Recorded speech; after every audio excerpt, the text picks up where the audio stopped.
Friends, நாம இன்னைக்கு tea கடை ஸ்டைல்ல நல்ல மொறுமொறுன்னு கிறிஸ்பியா பருப்பு வடை பண்றது எப்படின்னு பார்க்க போறோம். வாங்க வீடியோக்குள்ள போகலாம். நீங்க புதுசா நம்ம சேனலுக்கு வந்திருக்கீங்கன்னா சப்ஸ்கிரைப் பண்ணிட்டு தொடர்ந்து பாருங்க. Welcome to Vicky's kitchen. நாம பருப்பு வடை பண்றதுக்கு கடலை பருப்பு தான் யூஸ்வலா யூஸ் பண்ணுவோம். ஆனா இந்த டீ கடையில எல்லாம் பார்த்தோம் அப்படின்னா அது கூட பட்டாணி பருப்பு அப்படின்னு சொல்லிட்டு ஒரு பருப்பு சேர்த்திருப்பாங்க. இந்த பருப்பு போட்டாதான் நம்மளுக்கு நம்ம பருப்பு வடை வந்து ரொம்ப நேரத்துக்கு கிறிஸ்பியா நல்லா இருக்கும். அதே மாதிரி இதோட ஃபிளேவரும் ரொம்ப நல்லா இருக்கும்.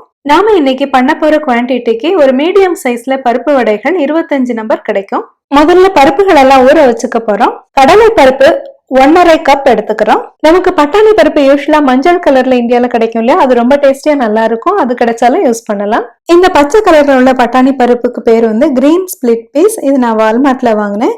இந்த பட்டாணி பருப்பும் ரொம்ப டேஸ்டியா சிமிலர் டேஸ்ட்ல தான் இருக்கும். அதனால நம்ம தாராளமா இது கிடைச்சினாலும் வாங்கி யூஸ் பண்ணிக்கலாம். பட்டாணி பருப்பு 1/4 கப் எடுத்துக்கிறோம். பருப்புகளை எல்லாம் 3 தண்ணி நல்லா கழுவி எடுத்துட்டு வந்துடுறோம். இனிமே பருப்பு மூழ்கிற அளவு தண்ணி ஊத்திட்டு அது மேல 1 இன்ச் அளவுக்கு தண்ணி நிக்கிற மாதிரி நம்ம ஊத்திக்குவோம். இனிமே ஒரு மூடி போட்டுட்டு இதை 2 மணி நேரம் ஊற வச்சுக்கிறோம். 2 மணி நேரத்துக்கு அதிகமா ஊறிச்சு அப்படின்னா நம்மளுக்கு வடை வந்து எண்ணெய் குடிச்சுக்கும். 2 மணி நேரத்துக்கு குறைவா ஊறிடுச்சு அப்படின்னாலும் நான் இப்ப காட்டுறேன் பாத்தீங்களா, இந்த பருப்பு வந்து சரியா ஊறி இருக்காது. இந்த மாதிரினா நம்மளுக்கு அரைக்கும் போது நல்லா வராது. அதே மாதிரி வடையும் நம்மளுக்கு அவ்வளவு கிறிஸ்பியா வராது. 2 மணி நேரம் கழிச்சு நம்ம இந்த பருப்புகள் எல்லாம் செக் பண்ணி பாக்குறோம். பருப்பு வந்து நல்லா ஊறி இருக்கு பாத்தீங்களா. இப்படி ஒரு பருப்பை எடுத்துட்டு நம்ம அமுக்கி பார்த்தோம் அப்படின்னா அது உடையிற மாதிரி இருக்கணும்.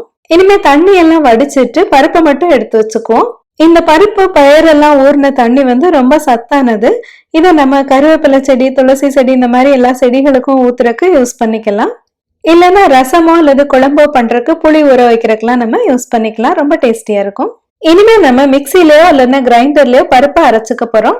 நான் அன்னைக்கு இட்லி மாவு அரைச்சிட்டு இருந்தேன் அப்படிங்கறதுனால இட்லி மாவு அரைச்சு முடிச்சுட்டு இந்த மாதிரி வடைகளுக்கு அரைச்சிட்டேன். அதனால அன்னைக்கு உளுந்த வடைக்கும் நான் போட்டிருந்தேன். ஸோ நான் வந்து இந்த கிரைண்டர்ல அரைச்சுக்கிறேன். நம்மளுக்கு கிரைண்டர்ல அரைக்கிறதுக்கு வசதி படல அப்படின்னா நம்ம வந்துட்டு மிக்சியில கூட அரைச்சுக்கலாம். பட் ஆஸ் யூஷுவல் நம்ம எல்லாருக்குமே தெரிஞ்சதுதான், நம்மளுக்கு கிரைண்டர்ல அரைக்கிற வடை மாவு தான் ரொம்ப டேஸ்டியா இருக்கும். தண்ணி எதுவும் சேர்க்காம நம்ம பருப்புகளை எல்லாம் நம்ம கிரைண்டர்ல சேர்த்துக்கிட்டோம். இதுல இருந்து 1 கைப்பிடி அளவு பருப்புகளை மட்டும் நம்ம தனியா எடுத்து வச்சுக்கிறோம். இனிமே நம்ம கிரைண்டரை ஆன் பண்ணிட்டு பருப்புகள் எல்லாம் அரைச்சுக்க போறோம். இனிமே இது கூட 1 டீஸ்பூன் சோம்பு, ஒரு சின்ன துண்டு பட்டை, 1 டீஸ்பூன் கல்லுப்பு, 1/4 டீஸ்பூன் மிளகாய் தூள், இல்லைன்னா 2 காஞ்ச மிளகாய் போட்டுக்கணும். நாம தண்ணியை சேர்க்காம அரைக்கிறதுனால நம்மளுக்கு மாவு அரைக்கும் போது கொஞ்சம் சுத்தாத மாதிரி இருக்கும். அப்படின்னு நம்ம ஆஃப் பண்ணிட்டு நம்ம அதுல ஒரு 2 டேபிள் ஸ்பூன் அளவு தண்ணி சேர்த்துக்கணும். இப்ப நம்ம இதுல 2 டேபிள் ஸ்பூன் அளவு தண்ணி சேர்த்திருக்கோம். இப்ப மறுபடியும் நம்மளுக்கு கிரைண்டர் நல்லா ஓட ஆரம்பிச்சிருச்சு. இதை வந்து நம்ம நல்லா கோர்ஸாவே அரைச்சுக்கணும். நல்லா கரகரப்பா இருக்கிற மாதிரி அரைச்சுக்கணும். இந்த பருப்பு வடைக்கு நம்ம அரைக்கிறோம்ல, இந்த மாவு வந்து நம்மளுக்கு ஒரு 2-3 நிமிஷத்துக்குள்ளே நல்லா அரைப்பட்டுரும். நம்ம வந்து ஒரு 5 நிமிஷம்லாம் அரைச்சோம்னாலே ரொம்ப ரொம்ப சாஃப்ட் ஆயிரும். அதனால நம்ம நல்லா கவனமா பக்கத்துல இருந்தே பார்த்துட்டு இருக்கணும். இப்ப பாத்தீங்கன்னா நல்லா தெரியும் உங்களுக்கு, நல்ல கோர்ஸா இது அரைச்சிருச்சு. இதுக்கு ஒரு 3 மினிட்ஸ் தான் ஆயிருந்திருக்கும். இதுல நம்ம ஆஃப் பண்ணிக்குவோம். இப்ப மாவு எடுத்து பார்த்தோம்னா இந்த கன்சிஸ்டன்சில இருக்கும். நான் இந்த மாதிரி காட்டுறேன் இல்லையா, இந்த மாதிரி நல்லா கெட்டியா இருக்கும். அது வந்து தண்ணி அதிகம் சேர்த்துறாமலே நம்ம அரைக்கிறதா இதுக்கு முக்கியமான பாயிண்ட். இனிமே நம்ம மாவை எடுத்து வச்சுக்கலாம். நம்ம கடலை பருப்பை ஊற வச்சிருந்தோம் இல்லையா, அது ஊறிட்டு இருக்கும் போதே நம்மளுக்கு இதுக்கு தேவையான வெங்காயம், பச்சை மிளகாய் எல்லாமே கட் பண்ணி வச்சுக்கலாம். 2 பெரிய சைஸ் பெல்லாரி வெங்காயம் நம்ம கட் பண்ணிக்கிறோம். அது கூட 3 பச்சை மிளகாய், ஒரு சின்ன கொத்து கருவேப்பிலை, ஒரு கைப்பிடி அளவுக்கு மல்லித்தலை, இது எல்லாத்தையும் நல்லா பொடியா கட் பண்ணி வச்சுக்கிறோம். இந்த கட் பண்ண எல்லாத்தையுமே நம்ம இந்த அரைச்ச மாவு கூட சேர்த்துக்கிறோம். இந்த மாவு கூட நம்ம முதல்ல கொஞ்சமா அரைக்காம கொஞ்சம் 1 கைப்பிடி அளவு பருப்பு எடுத்து வச்சிருந்தோம்ல, அதையும் நம்ம போட்டுக்கிறோம். ஒரு சில கடைகள்ல பார்த்தோம்னா நம்மளுக்கு இந்த மாதிரி கடலை பருப்பே இல்லாம முழுக்க முழுக்க பட்டாணி பருப்புலயே பண்ணிருப்பாங்க. அப்படி பண்ணோம் அப்படின்னா நம்மளுக்கு அது கொஞ்சம் செமிக்கிறதுக்கு கொஞ்சம் டிஃபிகல்ட்டா ஃபீல் பண்ணுவாங்க ஒரு சிலர். அதனாலதான் நம்ம கடலை பருப்பு நிறையாவும் அதுல கொஞ்சமா பட்டாணி பருப்பும் சேர்த்திருக்கிறோம். இந்த மாதிரி செய்யும்போது நமக்கு பட்டாணி பருப்புல உள்ள கிறிஸ்பினஸும் கிடைக்கும். அதே சமயம் கடலை பருப்புல உள்ள நம்மளுக்கு அதுல உள்ள ஹெல்த் பெனிஃபிட்ஸும் நல்லாவே கிடைக்கும். இந்த ரேஷியோல நம்ம போட்டுக்கும் போது என்னதான் இது வந்து நம்மளுக்கு டீ கடையில எல்லாம் உள்ள மாதிரி நல்லா கிறிஸ்பியா இருந்தாலும் கூட நம்மளுக்கு வீட்டுல பண்ண பருப்பு மாதிரி நம்மளுக்கு நல்லா வயிறுக்கு நல்லா ஈஸியா நல்லா எதமா நல்லா இருக்கும்.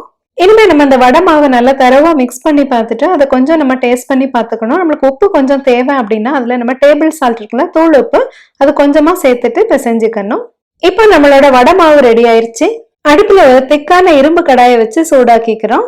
நல்ல திக்கான இரும்பு கடாய்கள்ல வச்சு நம்ம வடை பொரிச்சாதான் நம்மளுக்கு வடை வந்து உள்ள வரைக்கும் நல்லா வேகும். இனிமே நம்ம அதுல ஒரு 300 ml அளவுக்கு கடலை எண்ணெய் சேர்த்துக்கிறோம். எண்ணெயை நல்லா காய வச்சுட்டு அதை ஒரு மீடியம் ஹீட்டுக்கு நம்ம மாத்திக்குவோம். ஏன்னா நம்மளுக்கு எண்ணெய் புகையக்கூடாது. நம்ம கொஞ்சம் மீடியம் ஹீட்ல வச்சு வடை பொரிச்சாதான் நல்லா இருக்கும்.